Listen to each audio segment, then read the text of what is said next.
O Senhor disse assim para mim esse ano, o Senhor falou assim para mim: à medida que você cresce comigo, e à medida que ao redor de você as multidões se aglomeram, mais simples você precisa ser.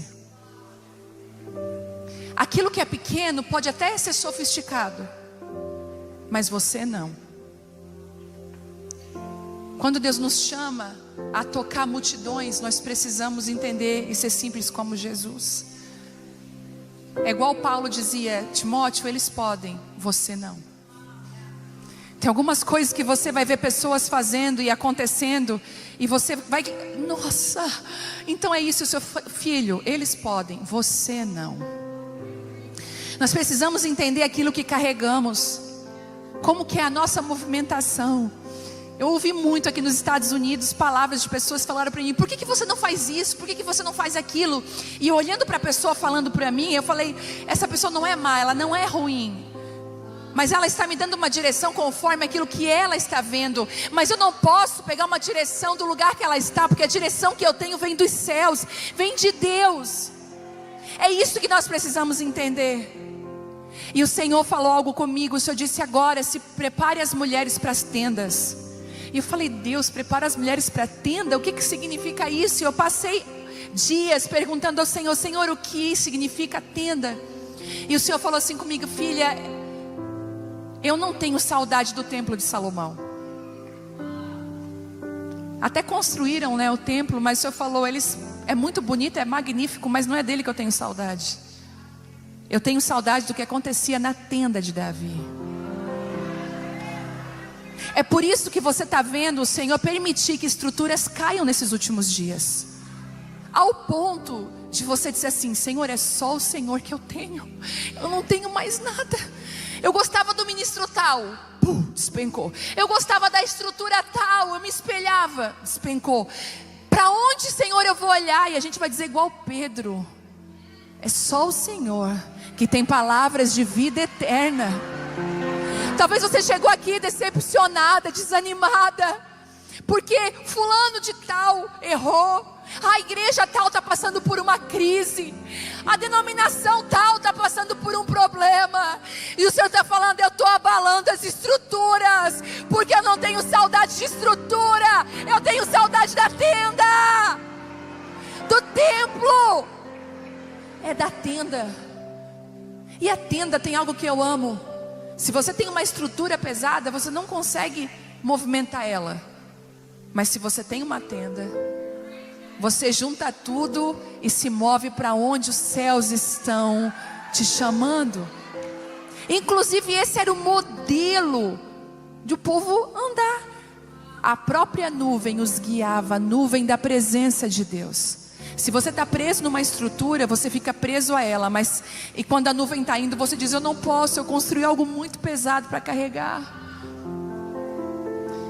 Eu passei por uma crise ano passado, início desse ano, onde aquilo que Deus tinha me entregado cresceu muito. E a gente ora, né, e diz: Deus, o Senhor vai fazer na minha vida. Mas quando o Senhor faz, eu descobri que a gente precisa ter uma estrutura para aguentar aquilo que Ele está fazendo. E não só uma estrutura, mas a gente precisa aprender a administrar o que o Senhor entregou na nossa mão. As nossas medidas podem ser diferentes, mas não tem uma pessoa aqui que está com a mão vazia. Deus depositou algo em você. E a pergunta é: o que você tem feito com ela? E eu falei: Deus, por que eu estou nessa crise? O que está acontecendo? E o Senhor disse assim para mim: eu estou abalando tudo, porque eu quero que você monte uma tenda aonde a minha nuvem guiar. E o Senhor me deu uma direção. Quem aqui assiste às reuniões de mulheres nas quintas-feiras lá? A cada 15 dias eu reúno com as mulheres lá em Criciúma. E já não é mais uma reunião só de Criciúma. A presença entra no ambiente online. E o Senhor disse assim para mim: agora chegou a hora de você desmontar essa tenda e levar ela para lugares. E o primeiro país que nós vamos montar uma tenda, obedecendo a direção de Deus, o mais simples possível, vai ser Portugal. Em fevereiro 14 e 15 de fevereiro, a primeira tenda vai para Portugal. E olha que incrível, eu não posso levar a estrutura da aba, mas eu posso levar as tendas móveis, os ministros, as pessoas que estão comigo. Nós somos a tenda que o Senhor quer movimentar nesses dias. Não construa algo que você não pode carregar. Se o Senhor tem que te convidar da simplicidade, a ter menos, a buscar o menos, faça isso. Nessa conferência de mulheres, pastora, as mulheres vinham com muitas ideias. Vamos fazer tal coisa, pastora, vai ser tão legal. Eu falei, não, é a tenda. Na hora que a gente sair daqui tem que desmontar e tem que ser simples. O Senhor está vindo com graça aqui, descomplicando coisas que você estava complicando. O Senhor está dizendo, ei, eu estou te descomplicando, tornando simples a sua movimentação, porque eu quero te levar para outros lugares. Você recebe? Deus está prestes a colocar nas nossas mãos celeiros cheios, cheíssimos. Você crê nisso? Eu queria que você abrisse em Gênesis 37. É engraçado que eu não consigo viver sem Bíblia de papel. Eu não sei se você consegue. A sua está aí? Levanta ela aí para mim. Olha isso, tudo armada, gente. Eu não sei, mas eu gosto de cheirar, eu gosto de escrever. Só que eu não trouxe nessa viagem, porque eu falei, ai meu Deus, vai pesar aquela coisa toda, que a minha Bíblia é grande. Até isso Deus cuidou. Quando eu cheguei em Dallas, uma amiga minha, pastora Dani, me deu essa Bíblia fininha, fácil de carregar. Porque quando Deus quer falar, Ele aponta, Ele fala, Ele dá sinal, Ele escreve, manda o profeta entregar. E se precisar, Ele te desenha. Ele desenha para você. E aí eu estou com essa Bíblia aqui, super simples, mas cheia de graça. Eu não sei se vocês também pensam como eu. Não tem Bíblias que parece que falam com a gente? Você tem várias, mas parece que quando é aquela lá que Deus fala. É coisa da minha cabeça? Não, né? Então tá, todo mundo tem a sua velha Jack favorita. Eu tenho a minha. Queria que você abrisse Gênesis 37. Eu vou ler rapidinho aqui. Os sonhos de José.